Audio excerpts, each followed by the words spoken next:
जलीय जीव क्या होता है हम लोग समझते हैं। कोई भी जलीय जीव चाहे वह अकशेरुकीय हो या कशेरुकीय हो, अधिकांश समय पानी में रहता है। जैसे मच्छर, मेफली,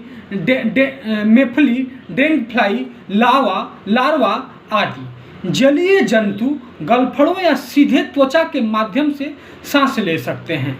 जलीय जीव है वह गलफड़ों या सीधे त्वचा के माध्यम से सांस ले सकते हैं। क्षेत्र में उपस्थित एवं क्षमता के आधार पर जलीय जीव को समझते हैं। न्यूट्रॉन जो होते हैं ये जीव समुद्र, झील, नदी, तालाब की सतह पर रहते हैं, जो पानी के माइक्रो लेयर में उपस्थित रहते हैं। जैसे उदाहरण के तौर पे हम लोग समझते हैं तैरते हुए पौधे, ये जो है न्यूट्रॉन हैं, ये जो है पानी में क्या होते हैं, तैरते हैं।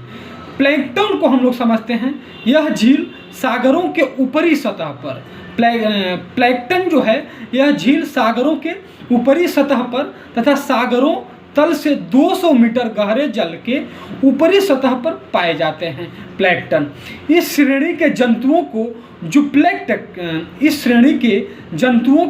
जुप्लैंकटन तथा पादपों को फाइटोप्लैंकटन कहते हैं। इस श्रेणी के जंतुओं को जुप्लैंकटन तथा पादपों को फाइटोप्लैंकटन कहते हैं। फाइटोप्लैंकटन सूक्ष्म आकार के होते हैं जो तैर नहीं सकते हैं। ये प्रकाश संश्लेषण के द्वारा अपना भोजन क्या करते हैं, बनाते हैं। जुप्लैंकटन फाइटोप्लैंकटन पर निर्भर रहते हैं। उदाहरण के तौर पे समझे हम लोग शैवाल, प्रोटोजोआ वर्ग के जीव, क्रस्टेशियस, ये सब जो हैं प्लैंकटन हैं। ये जो है दूसरे पे निर्भर रहते हैं। हम लोग समझते हैं पेरीफाइटन क्या होता है। पेरीफाइटन समुदाय के जीव जल में डूबे रहते हैं तथा पानी की गुणवत्ता का एक महत्वपूर्ण संकेतक है। पेरीफाइटन अकशेरुकीय टेडपोल और कुछ मछलियों के लिए एक महत्वपूर्ण खाद्य स्रोत होते हैं। कौन से? पेरीफाइटन जो होते हैं यह अकशेरुकीय टेडपोल और कुछ मछलियों के लिए एक महत्वपूर्ण खाद्य स्रोत होते हैं। ये दूषित पदार्थों को भी अवशोषित करते हैं। उदाहरण सेसाइल शैवाल को प्रदूषण प्रेरित सामुदायिक सहिष्णुता अध्ययन के लिए प्रयोग किया जाता है। नेक्टन को हम लोग समझते हैं, ये जीव धाराओं के विपरीत तैरने में सक्षम होते हैं। नेक्टन जो है वह जीव धाराओं के विपरीत तैरने में सक्षम होते हैं, जिसमें अधिकांश जीव कशेरुकीय होते हैं। इस वर्ग की प्रमुख जंतु मछली है, जिसमें छोटी से लेकर बड़ी मछली शामिल है। उदाहरण के तौर पे हम लोग समझते हैं सभी समुद्री जंतु, झींगा मछली और मछली जैसे कशेरुकीय शामिल हैं।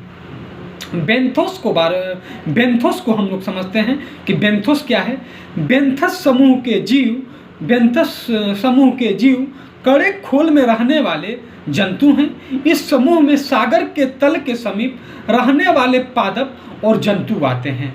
जल के नीचे तलछट पर भोजन के लिए तैरते हुए अधिकांश बेंथम्स भोजन संभरण करते हैं। इन जंतुओं में अत्यधिक विविधता पाई जाती है। बेंथम्स में अधिक विविधता पाई जाती है, जो जल के नीचे तलछट पर भोजन के लिए तैरते हुए अधिकांश बेंथम्स भोजन संभरण करते हैं। इन जंतुओं में अत्यधिक विविधता पाई जाती है। उदाहरण के तौर पे समझते हैं बेंथन से स्पंज, समुद्री तारे, क्लैम, अर्चिन और एनीमोन, समुद्री स्लग, मूंगे, केकड़े, सीकाऊ आदि ये जो हैं बेंथोस के उदाहरण हैं। हम लोग समझते हैं लिम्नोलॉजी क्या होता है। ताजे जल के सभी आयामों, भौतिको, रासायनिक, भूवैज्ञानिक तथा जैविक का अध्ययन ही लिम्नोलॉजी कहलाता है। समुद्री तथा स्थलीय आवासों की तुलना में स्वच्छ जल आवास पृथ्वी के बहुत कम भाग पर स्थित है। स्वच्छ जल परितंत्र दो प्रकार के होते हैं, स्थिर जल क्षेत्र या लैटिक, जैसे झील, तालाब, दलदल, पंख।